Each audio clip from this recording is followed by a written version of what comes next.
Okay, good afternoon. So, it might surprise you, but I've started another book. I do eventually get through most of them. This one that I'm about to start is a rather large tome, and so, God willing, I will someday get through it.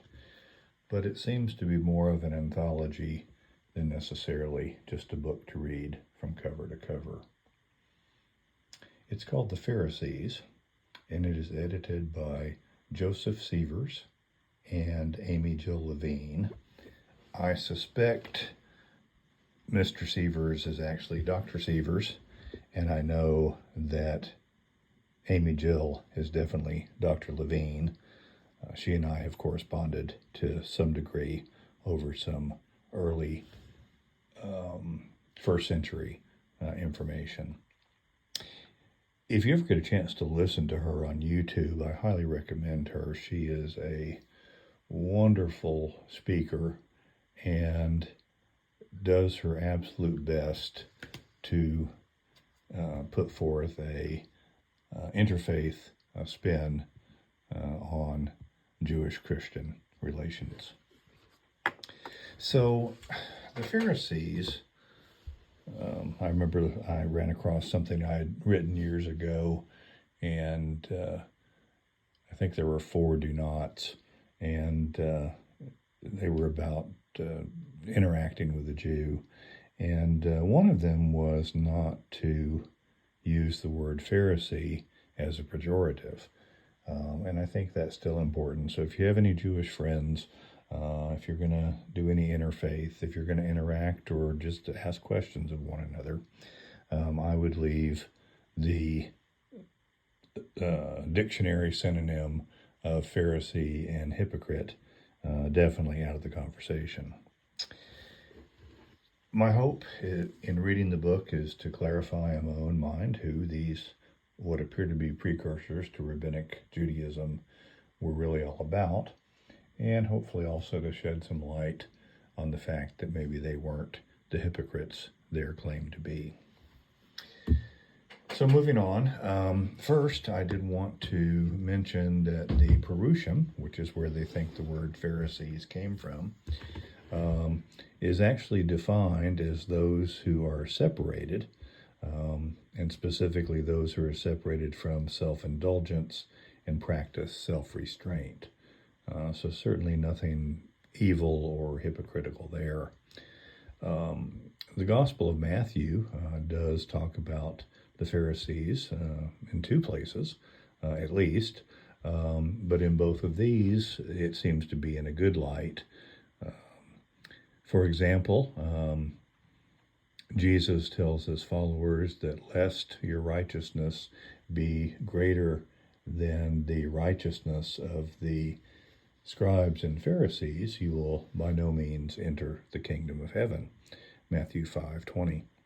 So he is attributing to the Pharisees a level of righteousness, not necessarily the kind of backhanded compliment that I've always considered it. So I think this is a decent point, and I thank my lovely wife for bringing that out to me. The other quote is in Matthew 23, verse 2, and says, the scribes and Pharisees sit in Moses' seat. In other words, they have the same rank, same authority, etc., as Moses did, therefore do as they say. Of course, a little bit negative in saying don't do as they do, but still he does acknowledge their position. So in starting the book, I'm going to read a little bit from the preface, and then a little bit from the very beginning of the book, and I'll maybe do another session in the future on the book as well. As I said, though, I think it's going to be an anthology, so I think it's going to be a reference to some degree rather than a overnight read. Here we go. For almost 2 millennia, various Christian churches have presented the Pharisees as legalistic, elite, money-loving, xenophobic hypocrites. While historical critical research on the depiction of the Pharisees in the Gospels has provided some correction to these toxic stereotypes, the skewed image, drawn from select New Testament passages and exacerbated by anti-Jewish theologies, continue to infect not only Christian sermons and Bible studies, but also popular culture. Because Pharisees, in the Christian imagination, represented an ossified, degenerate Jewish culture that both Jesus and Paul sought to correct, and are the forebearers of rabbinic Judaism, negative descriptions of Pharisees bleed over into anti-Semitic discourse. At the same time, in popular Jewish imagination, the Pharisees are the respected teachers of Second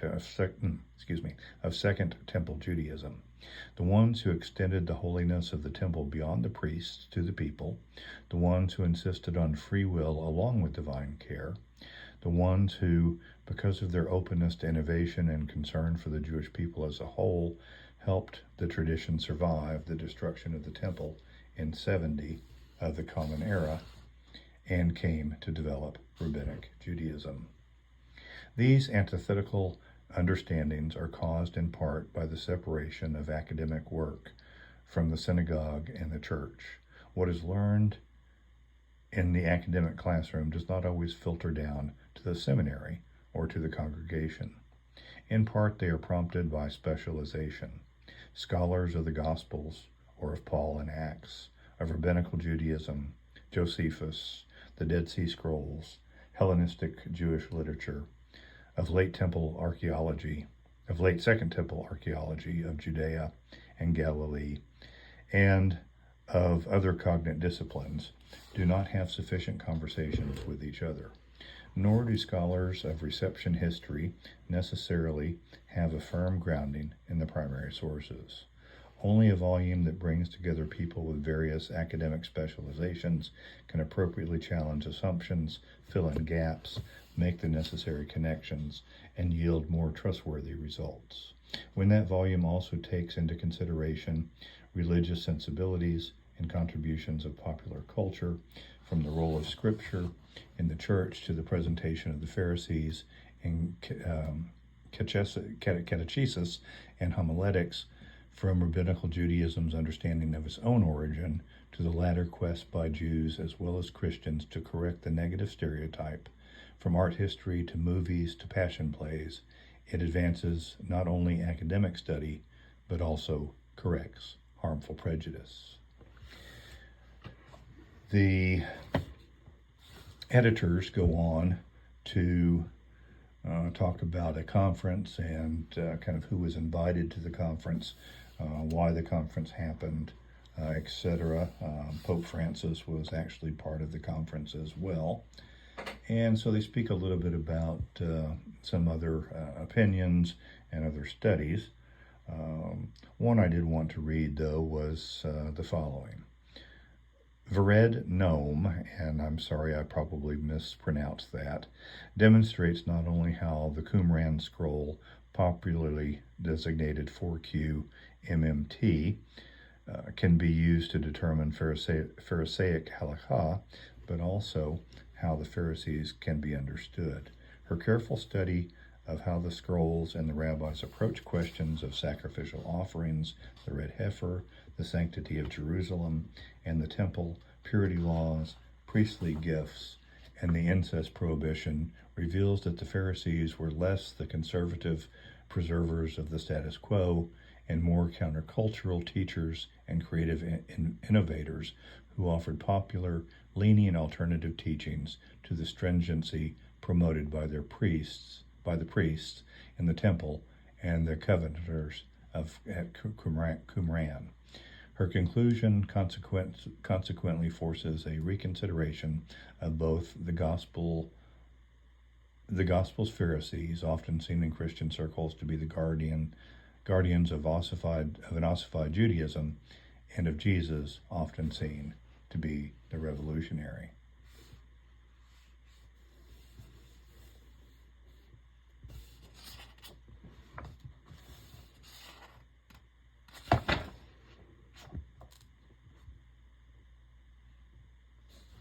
find the next part that I wanted to read here.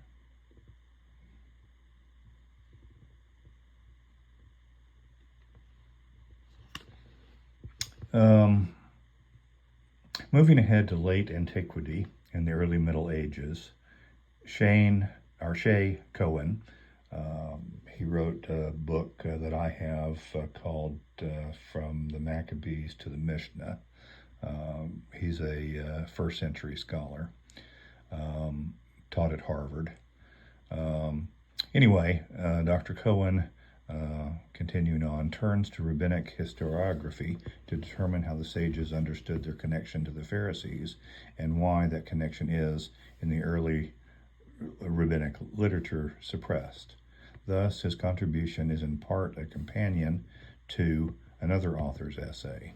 The Mishnah's framers, in Cohen's view, did not identify with the Pharisees, and neither did the 12th century Jewish writers, including Maimonides, the Rambam. After offering several possible and not mutually exclusive reasons for this lack of connection, Cohen reveals how the latter Jewish rediscovery of the works of Josephus and their 10th century paraphrase, Yosipon, the earliest source to identify explicitly the sages of Israel with the Pharisees, influenced Jewish understandings of history. These non-rabbinic works, together with the Jewish studies of Hellenistic Jewish literature and even the New Testament, thereby changed how Jews and Christians as well came to understand Jewish history in general and the Pharisees in particular. This lack of polemic carries over in part to the earlier reformers. Contrary to popular expectations, especially given Luther's On the Jews and Their Lies, the reformers' view of the Pharisees is not entirely negative, as Randall Zachman demonstrates. In Luke 18:9 through 12, the parable of the Pharisee and the tax collector, Luther finds Pharisaic hypocrisy, lack of mercy, focus on externals, and pride, and then extends his condemnation to Pharisaic false teachings and human tradition. Yet interpreting the same parable, Luther also described the Pharisees as epitomizing the good that human beings can accomplish on their own. John Calvin, who also connected gospel Pharisees to Roman prelates, condemned the Pharisees for their perversion of Scripture through appeal to hidden meanings and extra-textual traditions, and he condemned their behavior as marked by pride and ambition. Yet Calvin, too, finds a few matters to praise, including their preservation of some good interpretations.